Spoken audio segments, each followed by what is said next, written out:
So may I remind you that this was your decision, sir.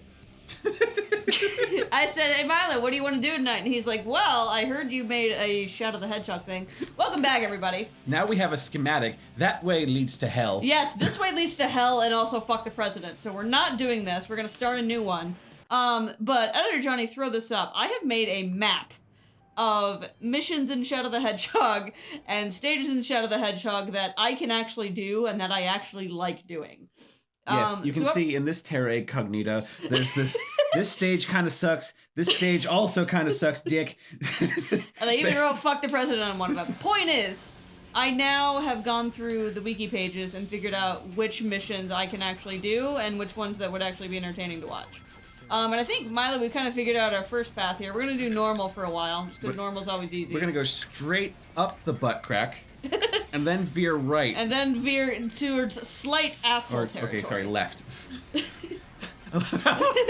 We're straight up the butt crack, then slight veer towards asshole territory. Then a territory. slight veer to the asshole, which has nothing to do with the movie we just watched.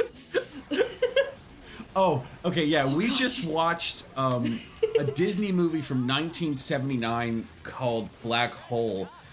Since we're on this shadow level that we've been through many times. Yeah, this is not entertaining. This was post Star Wars, before Disney had the money to just buy whatever franchise they wanted. Right.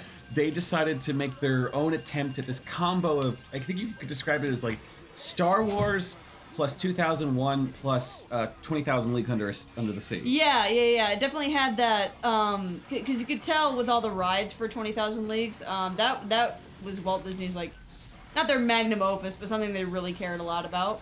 It was definitely a passion project, and this movie. And you can kind of sense that passion in that. Yeah, this is like an epic science fantasy that so desperately wants to be a ride.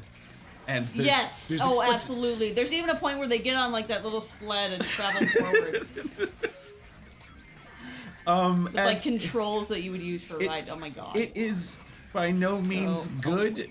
But it's kind of pretty to look at, and it's really entertaining. And you're constantly like reminded with the what you're looking at. Like, holy shit, this is 1979. Yeah, there are many shots where you have to like jog your memory and go, holy shit, this is older than, like, for some of you, older than my parents. Right. Yeah. And warning to you people who actually know anything about science, about general relativity and black holes, you're gonna have a bad time, but like a vastly entertaining time. Oh, Milo got hit by a plasma cannon. I got hit so hard it like jerked the camera. It pisses me off. But warning, okay, I am by no means an expert of general relativity. Right. However, I am someone who reads graduate level general relativity textbooks for fun. Because you're a crazy person. And I like to simulate general relativity on my computer. Because you're a crazy person. It's fun. It's beautiful. Anyway, and like I know a little about the history. The 1970s is like I call you crazy and I'm playing Shadow the Hedgehog. the 1970s is the end of the golden era of general relativity. It's like for example, Stephen Hawking is at his prime in the late 1970s. So like we are starting to learn a shit ton of black holes, and then it gets its first major motion picture representation, and it is bullshit. Complete bullshit. You kept bitching about was it zero gravity or anti-gravity or both? People who know what black holes are keep saying zero gravity, anti-gravity. We are like going in the event horizon, then coming out, and this movie ends with like granted, it doesn't. It cock teases you and then delivers. It does go into the black hole, right? But it turns out black holes, they just go to hell. They go to hell if you're bad and sex combined with a robot.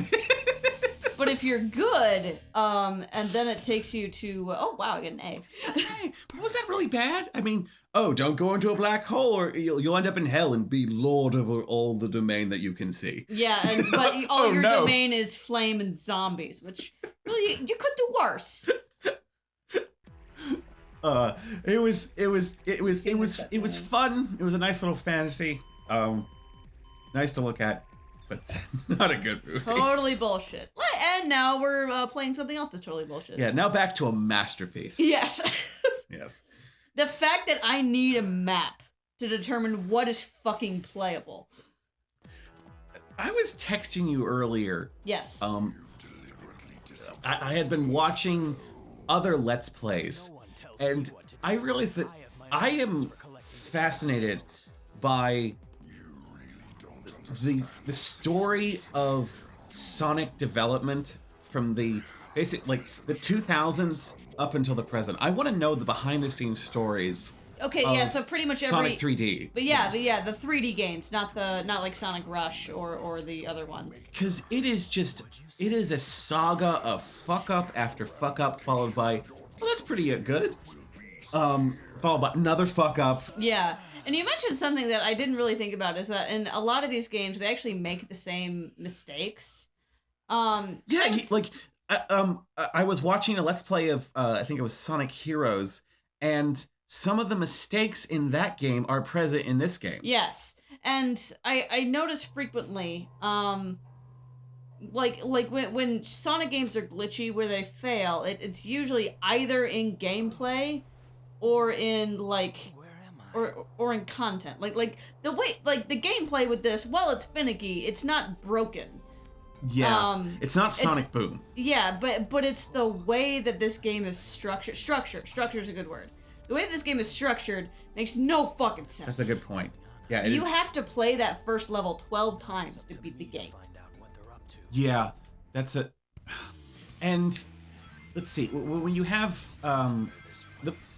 most of the previous 3D Sonic games before Shadow the Hedgehog, correct me if I'm wrong, but they had this multi-character option, right? Where you could switch between... either that or like you switch between characters naturally, or you had the option to switch between them. What's my normal mission? And this game has a similar level design, but you can't switch. Right.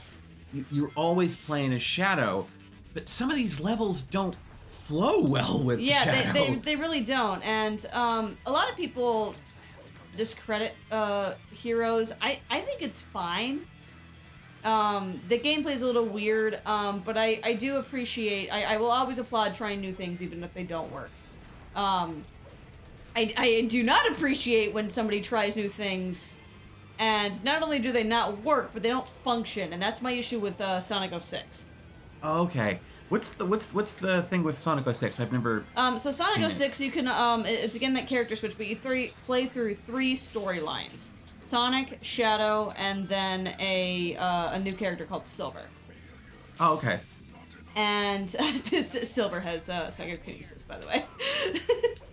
So someday I may show you that game if I can get my hands on it. Can he communicate with the Wi-Fi of a robot? So it's not ESP, it is psychokinesis, so he can move things with his mind. Oh, okay. Yes. And it's... I mean, I remember playing it. I did get all the way through it.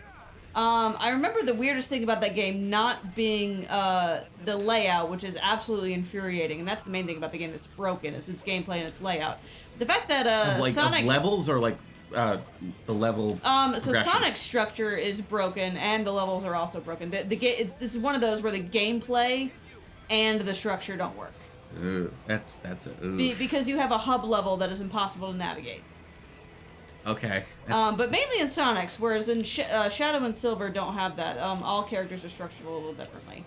But what bothered me the most about Sonic 06 was the fact that they're teasing a love triangle between, not a love triangle, but they're teasing a love relationship between Shadow and this just actual legit CGI human chick. What? Yeah, her name's Elise. She's a princess. And she carries a demonic hell demon inside of her face. Oh, so it's supposed to be a teenage fan. And if she's ever crying, that hellfire will be unleashed. Oh, that it really is supposed to be. Yeah, don't look at me like that over there, ghost in the room. Clearly this is a self-insert character if there ever was one. But clearly this is a paragon. I mean, this is high art, whereas that is just garbage. Again, it was Sonic, right when you place, start right to sound time. like your own fan fiction. Oh no. Oh no. You were asking me earlier of some of my favorite levels of this game. I talked plenty about the levels I don't like. I've actually always really liked this one. Sonic always has like a wasteland level where you're running through things, a set of ruins that are falling apart. And due to my ancient history nut, I've always really liked those levels. And after, I guess, having this level seared into my head 6 or 8 times, I guess... I don't know if we played this one, actually. I remember some kind of vine sandy level. I remember tornadoes. Okay. I remember tornadoes. Maybe we did then, because I don't remember the exact path we took the last couple times we played this. It's been a while. I'm not activating that. Go away. And this was another thing I was commenting on you. The thing that, again, yes, I'm criticizing the Sonic franchise, but Which you should. Like, it is deserving of I criticism. don't, like, what I want to get out of the criticism is not just, oh, they suck. I want to know why. Like, one of the things I commented to you when I was watching this is that it doesn't come across as like, these projects don't come across as a total lazy cash grab. That right. They come across as really passionate, ambitious ideas. And there are some neat ideas. Screwed over in the production process. There are some neat ideas. I mean, this is essentially backfill of Shadow finding himself after Heroes erased his memory. Yeah, there is an interesting idea in Shadow. Yeah. This. Oh, I got an A again. It is messed up. It is. I don't mean in a bad way. I don't mean in a good way, like, do this so fucking messed up. No, I mean, like, this is a mess. Yes. And this is right on the age where I started realizing that, oh, Haley, it's not that you're bad at video games. It's that this game is not structured to be easy to beat. And this flaw of really interesting ideas, but too many of them and poorly executed, keeps happening. Yeah. Like for example, like one that's really like way too ambitious and has too many ideas and it doesn't execute any of them because it keeps throwing too many of them at you is Sonic Boom. Like that is trying to be so many things and that becomes nothing. Yes, and I'm kind of sad about Sonic Boom, especially since I do want to sit down and watch the television series. We've seen clips, and it really makes me sad that is that funny, that should not be tied to that game. Yeah, and I was like, oh my god, there's like some dope shit here, but with the game, I mean, and there's nothing we can say that other people haven't already hashed to hell. It's not. There's nothing about that game that works. I mean, it is functionally not a video game.